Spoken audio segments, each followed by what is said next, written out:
And ABC reporter David Spicer joins us now from central Sydney. David, the parade's about to begin. How are the crowds? Well, it's looking quite good. I mean, it's more of a community event this year. Less of the money, more of the community. And the crowds are enjoying a very warm night and they're going to have a pretty good show. The only way to truly experience the thrill is to get on board. It's a lot of fun, but finding where the brake is takes a little getting used to. Thankfully, there is a gentle hill to slow you down. Are there still houses under threat? Well, it's a very dangerous situation because I'm just feeling up the chill of my spine quite a strong southerly breeze. And it's showing no signs of slowing down. It's almost strong enough to push you over. As you can see, the palm trees are swaying, flags have been torn from their poles and branches are beginning to be torn from their trees. The streets here are deserted. It's normally a popular tourist place at this time of the year.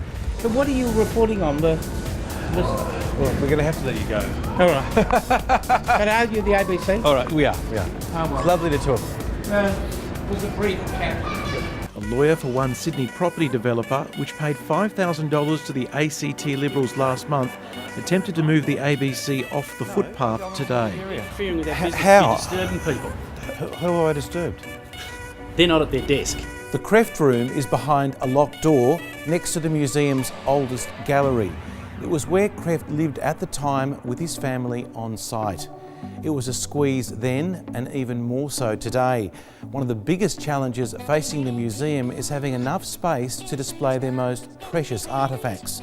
What's locked away and out of sight is extraordinary. The Catholic Archdiocese of Sydney says it's going to great lengths to find the Genesians a new home somewhere in the city. So far, no place has been found. The curtains here will close for the last time at the end of next year. Oh, is that Mr. David Spice? Oh, yes it is. You would not believe it. I remember you when you were that tall.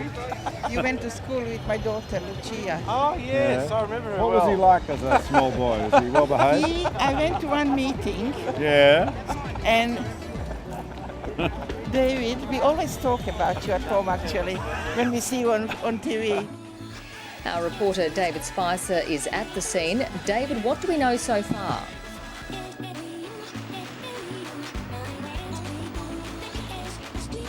Inside the court, Renee Rivkin appeared confident.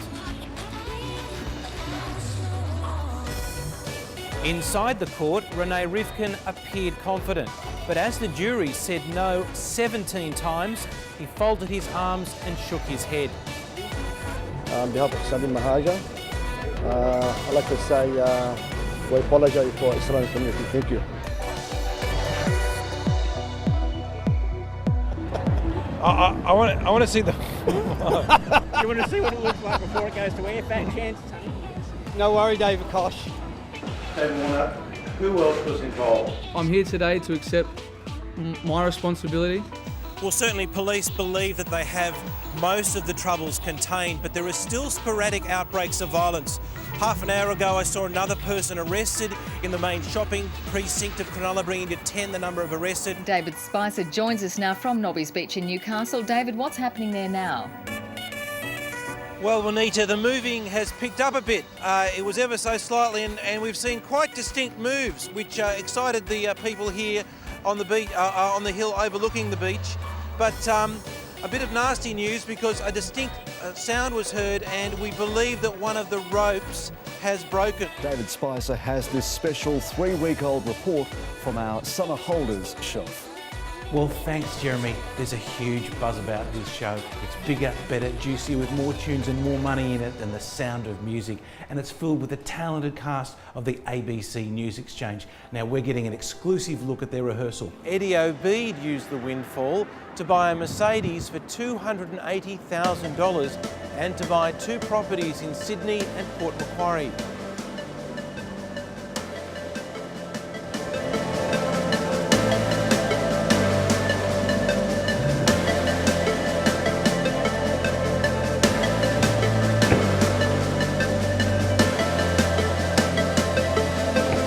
That's bizarre, isn't it? It's got garbage bins. At this Sydney Mexican restaurant, they don't say, "Waiter, there's a fly in my soup," more, "There's a cricket in my bowl." The bugs are boiled for 10 minutes, then roasted for 2 hours before they're mixed with chilli and garlic. And the taste? Well, a bit like tofu, though a cold beer is handy to wash the crickets down. Remember when you wrote the poem? Oh. And the Japs will get me. Oh. Do you remember that? Next month's parade is set to be just as spectacular as past years. A recent high-profile visitor to Australia is set to get a special mention. And Uncle Sam will return to the parade in a special celebration of all things American. Well, it promises to be a spectacular night with other highlights, segs on fire, I want to segs you up, and I want segs. Almost as good as a medal is a public display of affection. Nelson, kiss. It's part of the colourful parades. There's going to be 110 floats, 10,000 participants. Of course, there's going to be a lot of fun here tonight, but there is also some serious messages. I can't even... It's like a Japanese torturer. $5.50 for a win. What did I get? You got yourself a whopping $6.80, sir. Congratulations. Thank you. Sorry, I can't. Among the crowd pleasers are works created for specific sites. This one, called Halfgate, was made by 3 University of Sydney architecture students. Oh, and look what's become We of all, it. we all fell in love with him, you know. Yeah. As a mother, I said, my goodness, you know, So? isn't he clever little boy? Yeah. Anyway, well, there he Gorgeous. is. He's a clever big boy. David Spicer, David Spicer, David Spicer, David Spicer, David Spicer. David Spicer, ABC News, ABC News. ABC News, Sydney. That was good.